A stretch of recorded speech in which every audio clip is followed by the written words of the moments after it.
diagram. Timing diagrams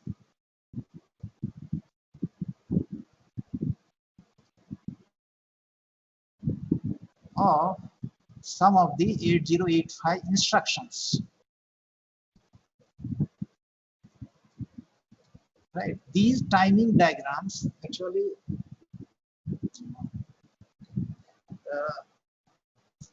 helps you to understand, right, what exactly processor is doing at every T state, right? In fact, waveforms will be there, and how waveforms, different signals are changing. Sometimes it is active high, sometimes it is active low, right?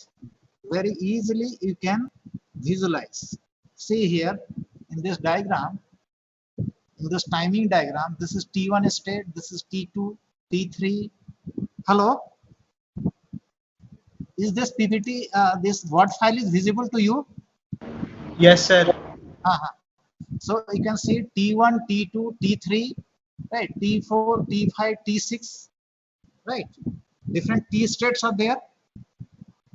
Now, in order to fetch any instruction,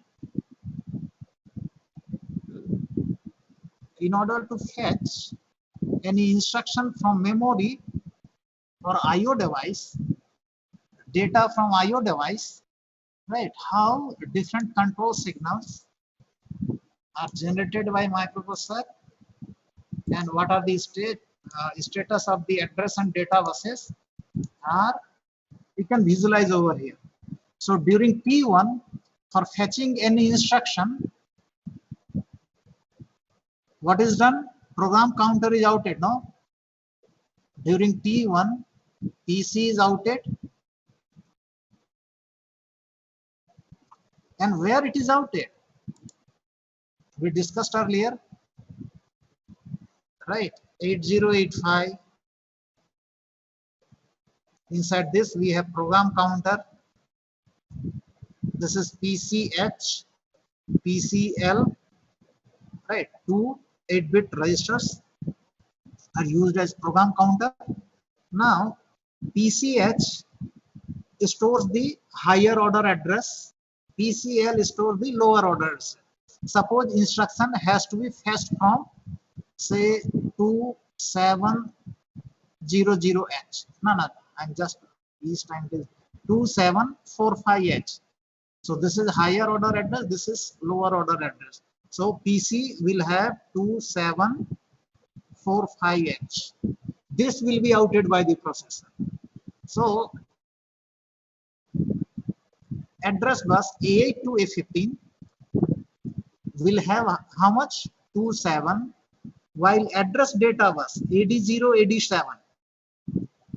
AD7 will have 45H.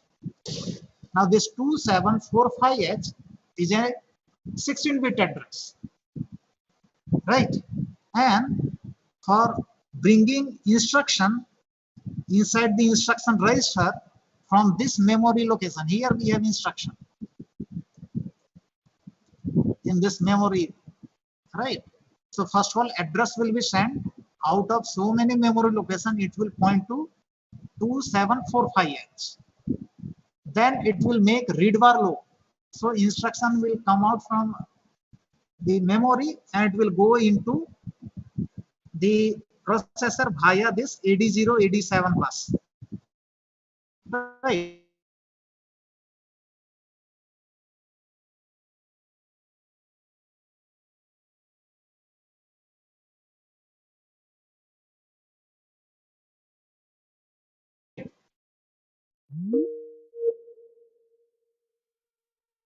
Fetching the instruction from memory, then these bits will be different. If it is executing any instruction, if it is reading any memory, if it is writing onto the memory or writing it.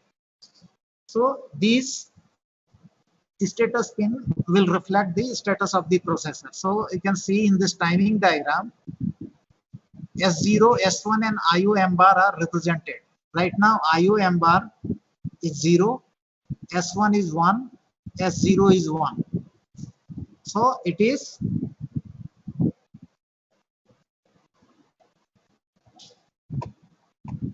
opcode fetch. I'll just check.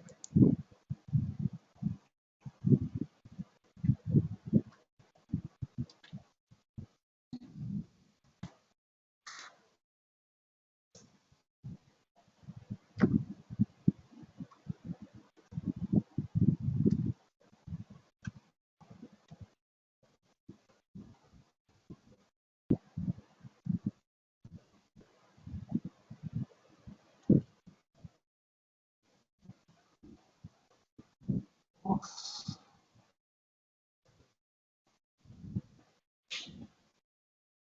no, it's not. Anyway,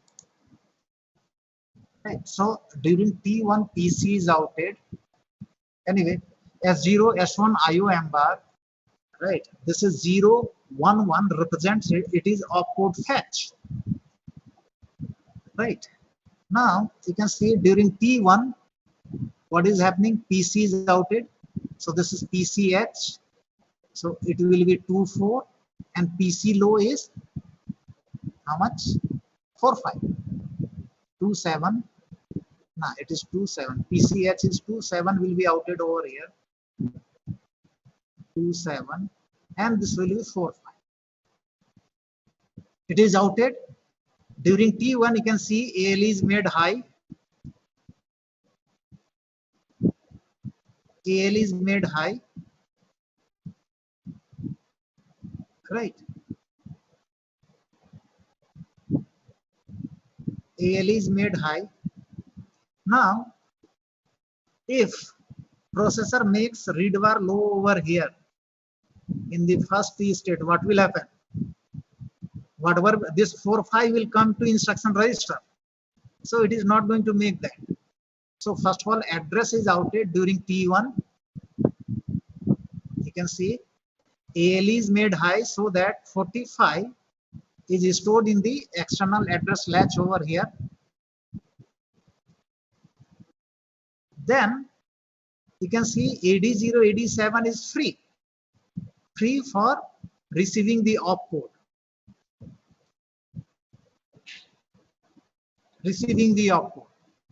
Now, why not it is making read bar earlier?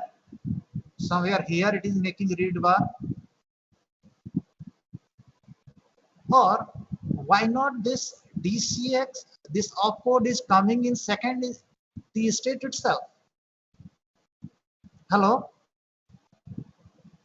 Opcode of this instruction is coming in this data bus in second T state itself. Why it is taking so much time? Hello? Yes, sir. Right. Say address is outed during T1. During T1, AL is also made high. So this address 45H is loaded to is stored in the external address latch. It goes to this memory location. Read bar is made low. Just right. Moment T1 is over, read bar is made low. You can see. Now why not this DCX? This instruction is being transferred to instruction register. Why this process is taking so much time?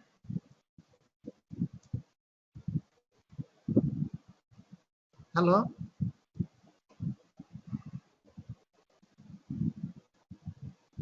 Instruction register. Here actually during this T3 state, whatever is the opcode comes to instruction register. Opcode comes to instruction register. Why it is so? Why not it is coming during T2? Or one wait state is also there.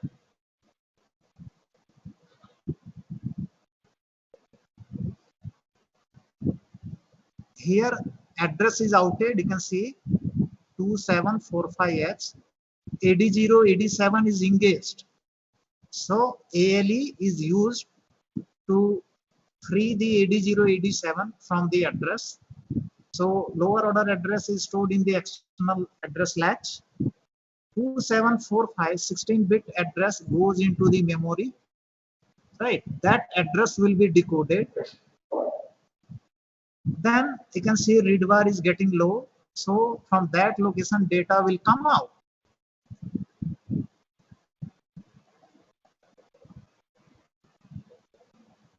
So as we discussed earlier that peripheral device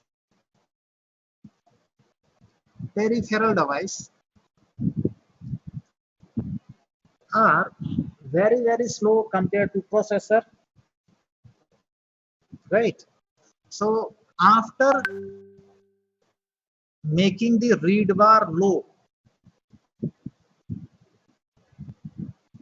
right, processor starts checking the ready pin,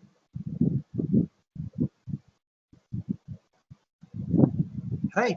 If ready pin is 0, that address has been sent to memory, read bar also sent, but data has not come out from that memory location. So processor puts a wait state in between, right? Wait state is put in between. Then during T3, right, processor finds that ready pin is 1, then data is or opcode is transferred to instruction register. Hello? Hello?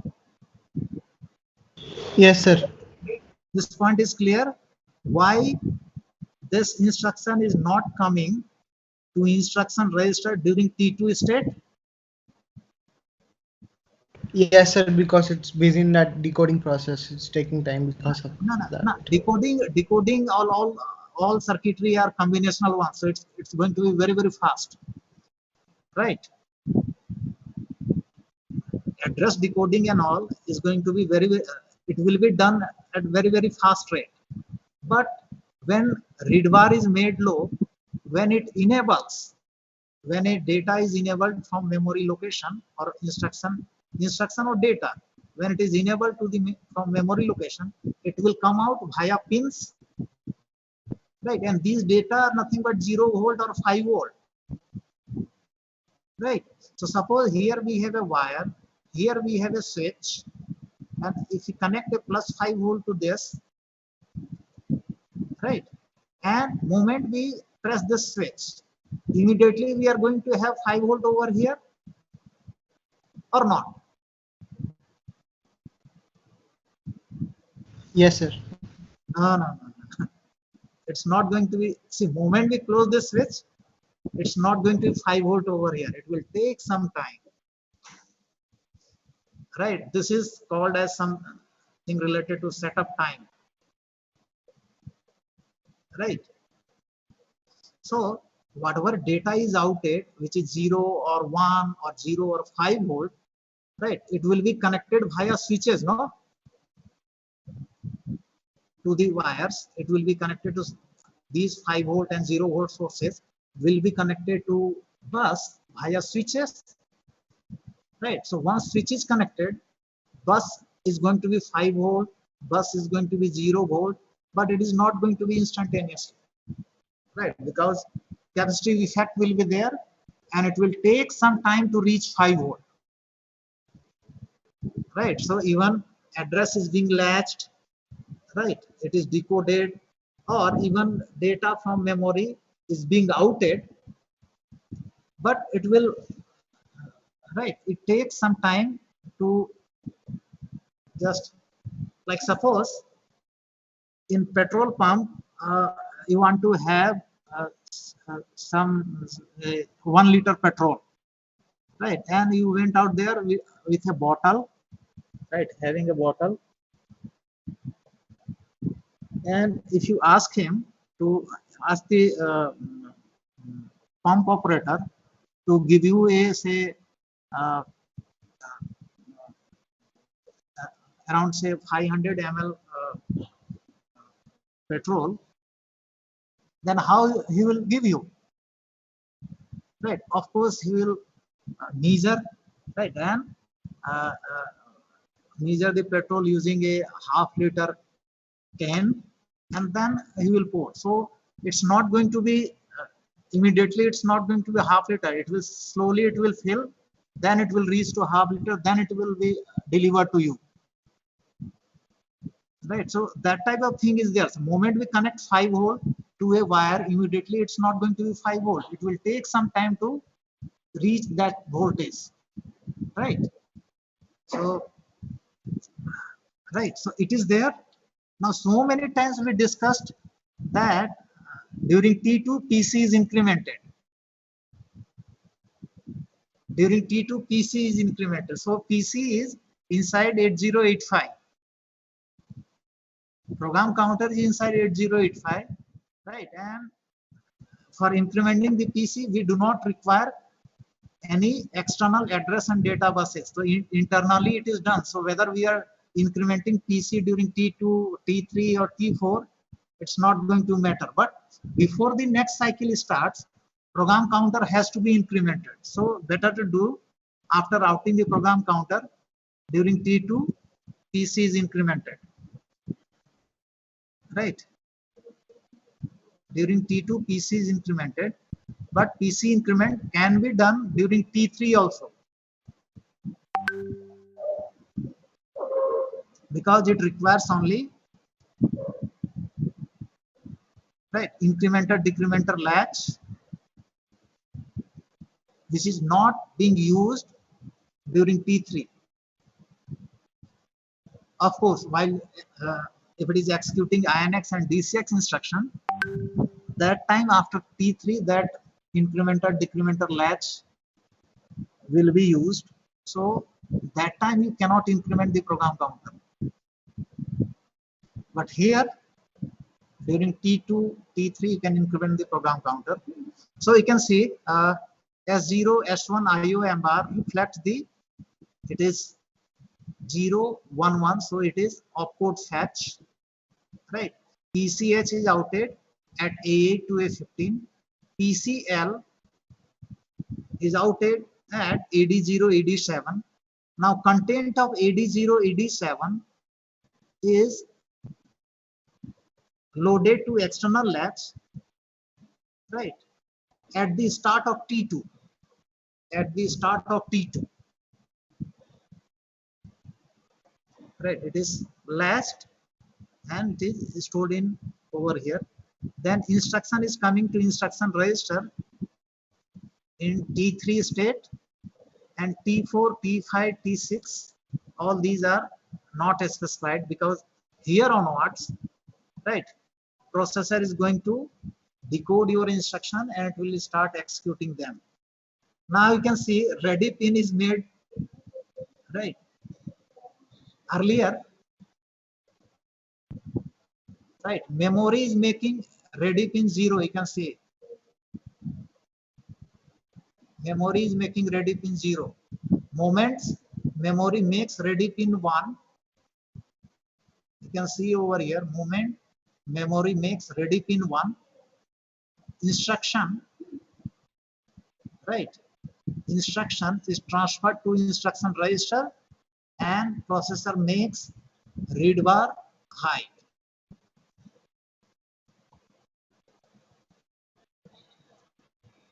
So sequence of event you can understand from here, right? Read bar is made low, ready pin is made low, read bar is made low,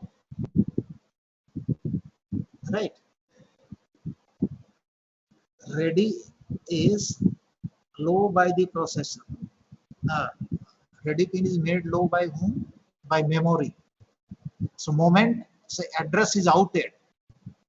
ALE is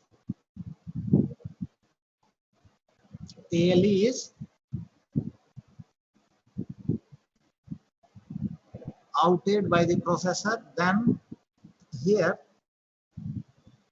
read bar is made low by the processor, right?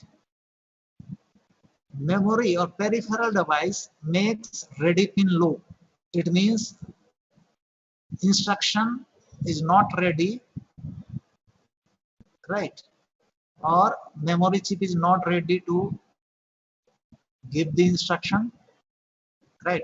It means chip is decoding the address, right? And it is enabling that memory location.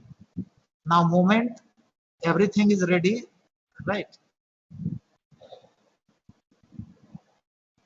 Then it makes ready pin 1.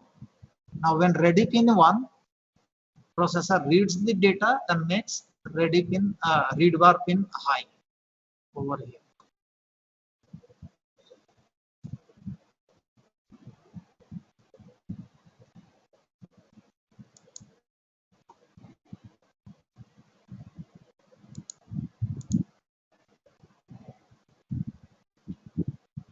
This is for memory read.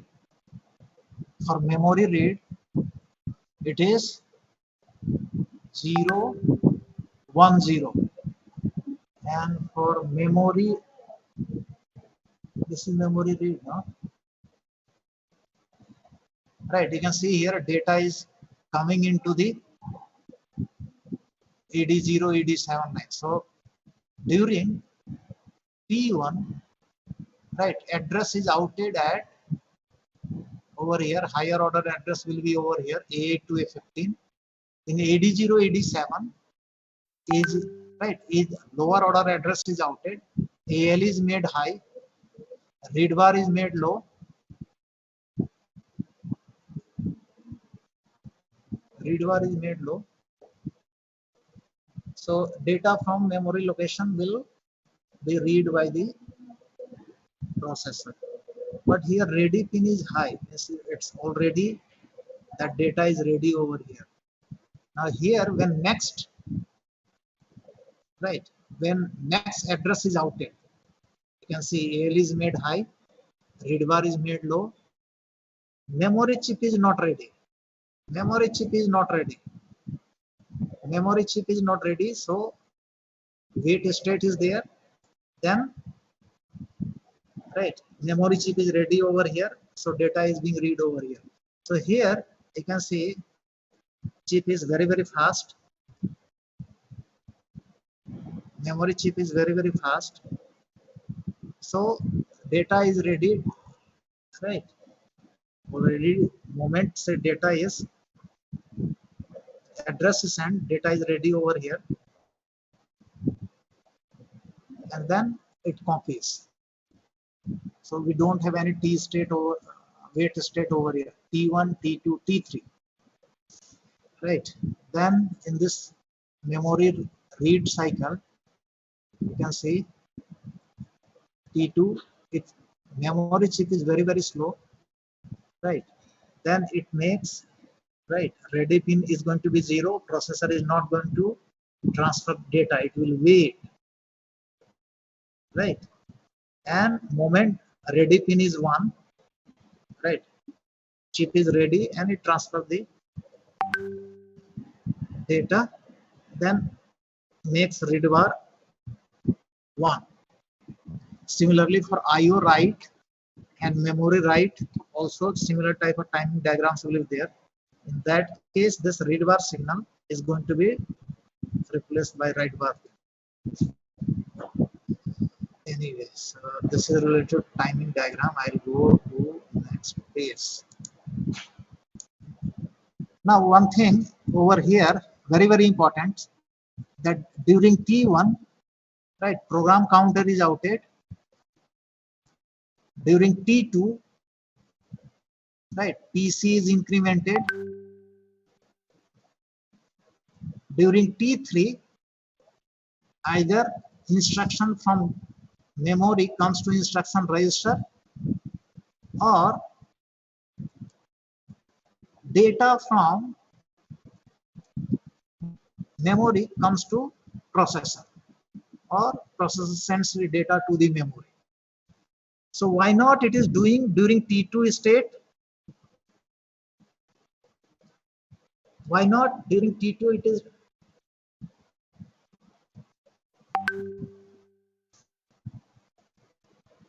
right? T2 is used for incrementing the program counter. T3 onwards, Either data is being read or data is written onto the memory or instruction comes to instruction register T3 onwards. Why?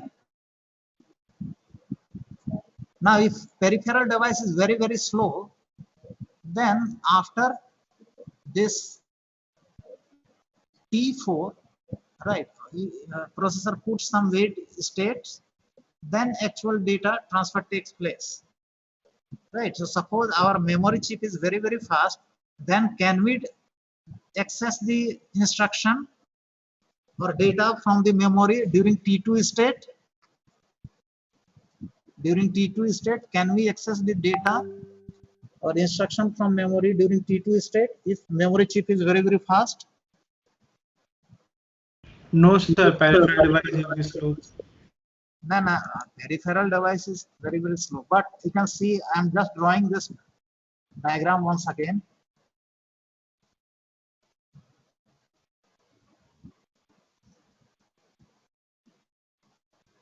Suppose here we have a processor CPU1. One CPU is this CPU1. It has got A8 to A15, A0 to A16 separate address bus, and it has got separate data bus D0 to D7. Right, then what will happen? CPU will send via this address, it will send via this. We won't have any external latch. Directly it will go to the memory A0 to A15, 16-bit address will go directly to the memory.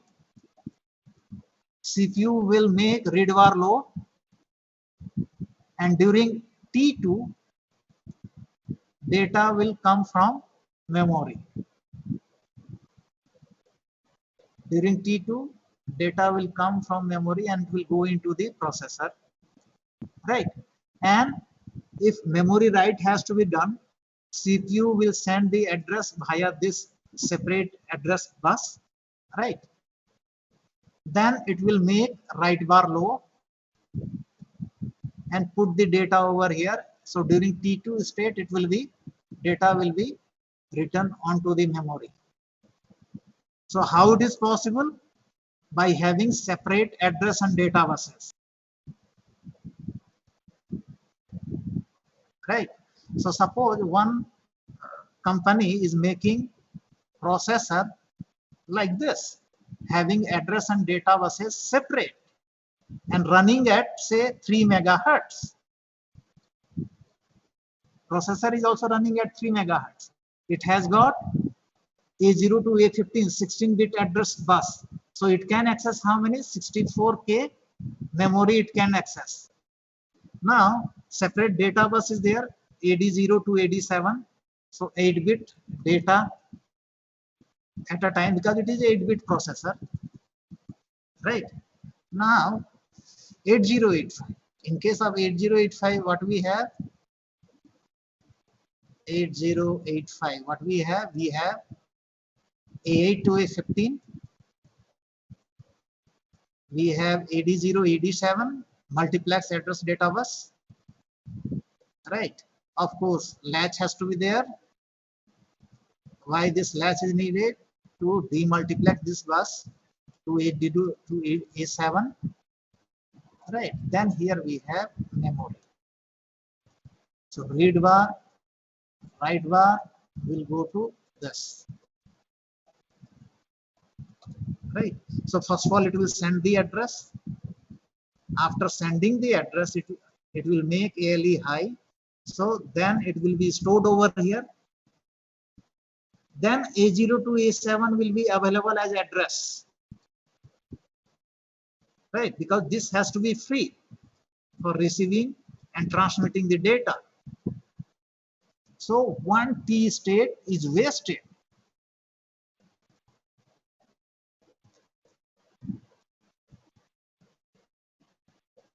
one T state is wasted. Now suppose this one also runs at say how much? 3 megahertz. This processor is 8085 is running also at 3 megahertz. It can access 64K memory because, right, A0 to A7 demultiplexing is being done. So, right, 8-bit data, it can handle 64K memory, it can access. But in 8085, one T state is wasted due to this mechanism. Hello? Yes, sir.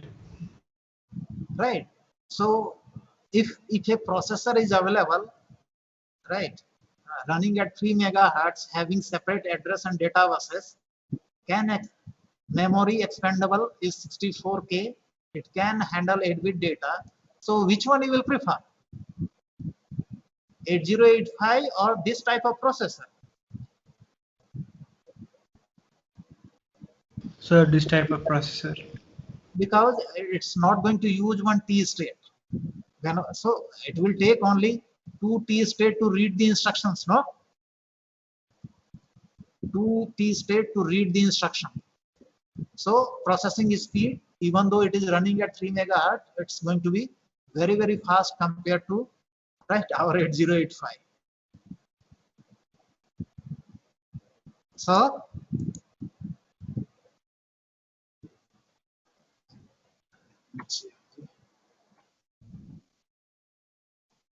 So in fact, whatever this T state is wasted in latching the address and all, so that, right, one T state is wasted, is actually managed, right, by FEO. Very, very important. Fetch, execution, overlap. Till now, what we have discussed, CPU fetches the instruction,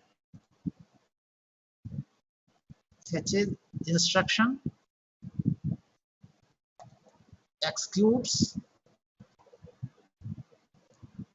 right? Then once execution is over, then fetches next instruction.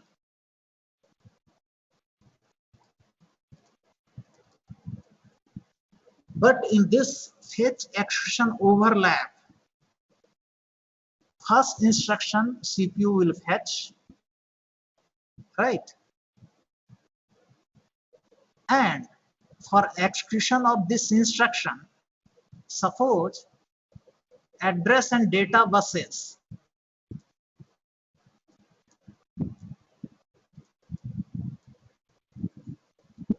are not required, right?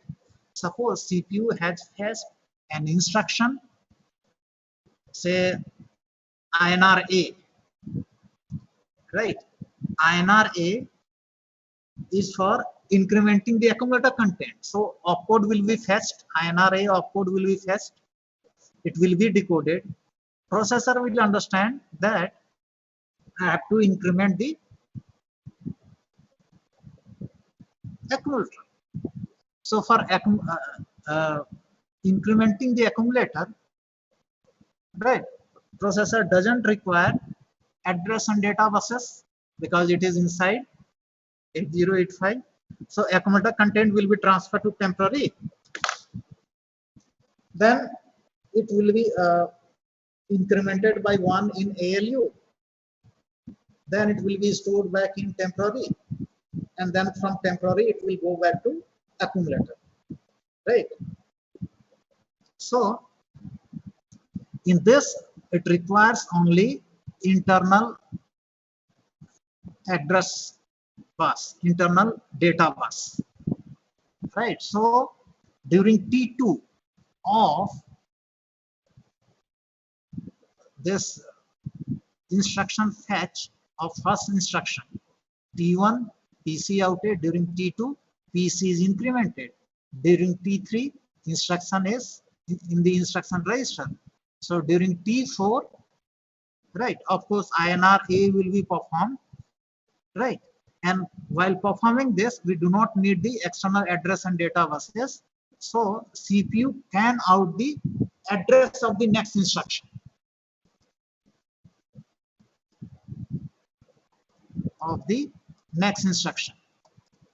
Hello? Or Yes, sir. fetching of the next instruction can be started, right? And when fetching of the next instruction is going on, execution of previous instruction can be done because it requires only internal data bus. So in next class I will just do the proper timing diagram of 8085. Timing diagram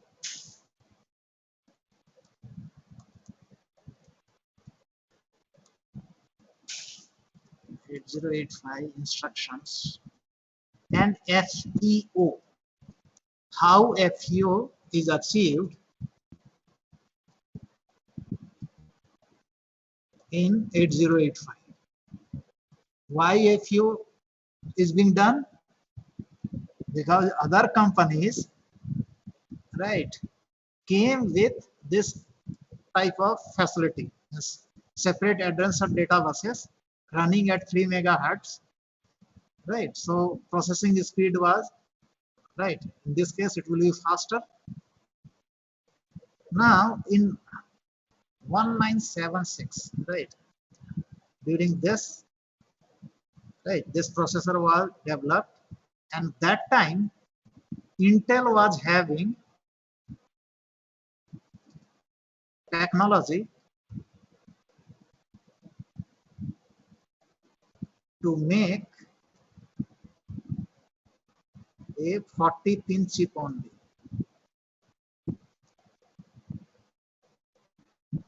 Right, so DIP 40-pin chip technology was only there with Intel.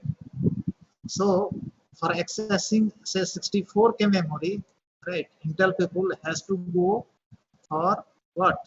A8 to A15, right, and AD0, AD7. AD0, AD7. Out of these, right, 40 pins, 16s are used for, right, AD transmitting address and data. Intel was having technology to make a 40-pin chip only. So, right, if you make say 16-bit separate address bus, then so many pins, so many functions from your chip you will have to remove, like interrupt and other facilities you have to remove. So SID, SOD, all these things, these pins you have to remove. So having all these features, serial output, serial input, right, all these features we are included, and this multiplexing was done. Of course, this was reducing the speed, right? Due to this latching of the address, one T state was is wasted, but it was managed using FEO. Anyway, in next class with the timing diagram, I will explain how this FEO is achieved, right? So how execution of the first instruction goes on while fetching the second instruction. Hello? Yes, sir. Anyone having any doubt related to this timing diagram, or say whatever we discussed today, like ALE, S0, S1, IOM bar, right, read bar, ready pin,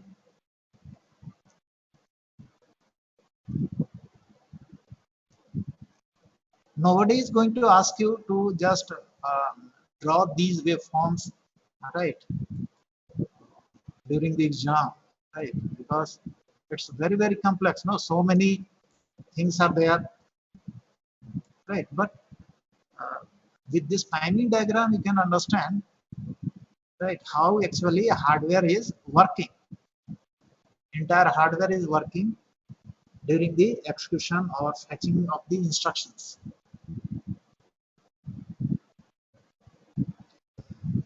Okay, I'm closing this meeting and I'm downloading